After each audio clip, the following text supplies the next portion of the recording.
Hello, my name is Mauricio Cabrera, and this is my presentation on the rise of electronic music. To begin, electronic music is also known as electronic dance music, or EDM, and right now is one of the staples of the mainstream music industry. It raked in about $4 billion since 2012, and that number has only risen since then. The genre of EDM is kind of a large umbrella that encompasses all different kinds of other subgenres, like house music and techno and dubstep. All these subgenres have the same basic principles of EDM, but they twist it in some way in order to make it unique. That being said, what exactly is EDM and where did it originate from? Speaking very strictly and technically, EDM is music produced primarily through synthesizers, drum machines, and computers. It uses pre-recorded sounds, noises, and beats that are all mixed together in order to create the music. EDM, as you know today, is fairly new because it was actually originally an offshoot of disco music in the early 1980s. On July 12, 1979, an event took place known as the Disco Demolition Night, which essentially forced disco music to move underground and out of the public eye. The disco music then began to be played in warehouses by disc jockeys. The music was played sometimes legally, but usually illegally, which could be considered to be the first raves. As these raves became more and more common, the term DJ began to be used to describe the disc jockeys, the people that made the music.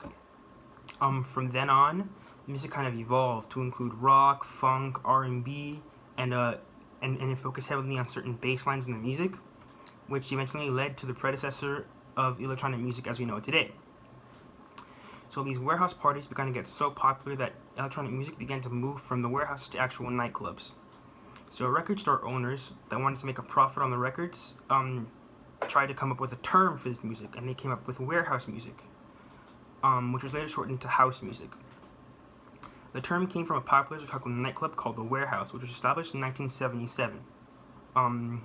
However, EDM didn't become a huge musical phenomenon that it is today, until it actually emigrated over to the United Kingdom club scene. European crowds were extremely receptive to EDM music and the new wave of DJs that made the music, so much actually that police had to shut down nightclubs because they grew too out of control. However, instead of stopping the raves, the parties just began to occur in huge empty fields, which gave rise to the first EDM festivals. Then, with the growing use of the internet, popularity of EDM skyrocketed, becoming played, created, and listened to worldwide, eventually becoming what we know it is today, an international phenomenon. So how has EDM influenced music as a whole? Well, as EDM became more and more popular, and technology became more widely used in the music industry, electronic music began to influence and even bleed into different genres of music. Many popular songs on the pop charts sampled heavily from EDM songs. Flo Rida's Good Feeling sampled Swedish DJ Avicii's song Levels, and Kanye West's Stronger sampled French electronic music duo Daft Punk's song Harder, Better, Faster, Stronger. However, besides just sampling songs, pop artists actually began to go in with music producers and even famous DJs in order to create original music and beats for their own work. An example would be the band Coldplay, which in 2014 released the song A Sky Full of Stars. The band specifically went to the DJ Avicii and asked him to produce the music specifically for their song. In other cases, EDM artists do collaborations with pop and rap artists, such as very recently when the DJ Marshmello did a collaboration with the band Bastille on the DJ's song Happier. So the blending of different genres of music has benefited the music industry as a whole. As said by Danny Feinstein and Colin Ramsey, it's kind of like a symbiotic relationship has developed in such a way that EDM artists gain access to a wider fan base, while pop artists feed off the fresh hype surrounding EDM.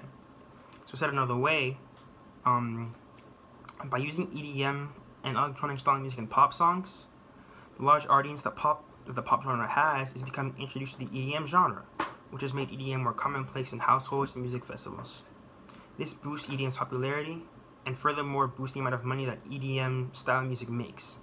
But at the same time, the relatively new style that's introduced through electronic music has opened up a new world of sounds to the pop genre, which keeps the pop song sounding fresh and new and helps retain its listeners.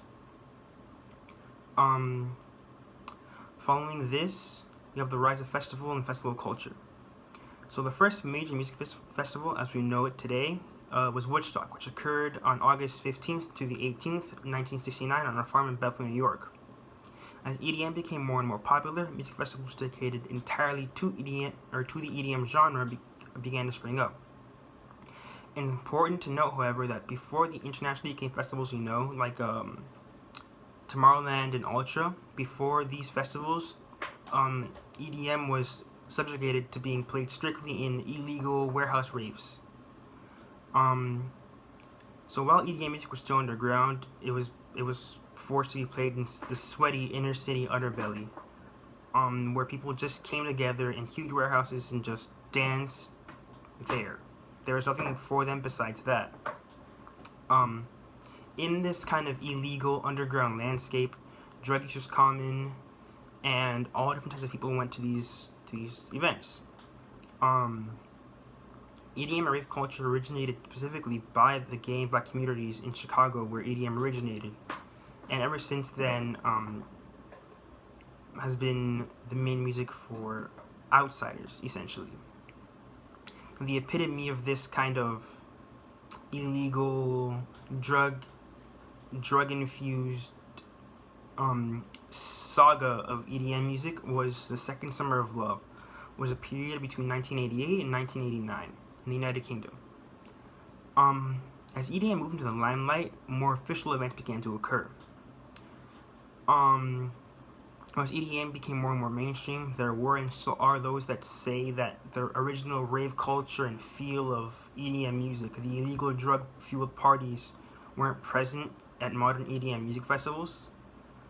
That being said, the majority of people still refer to these international festivals as raves.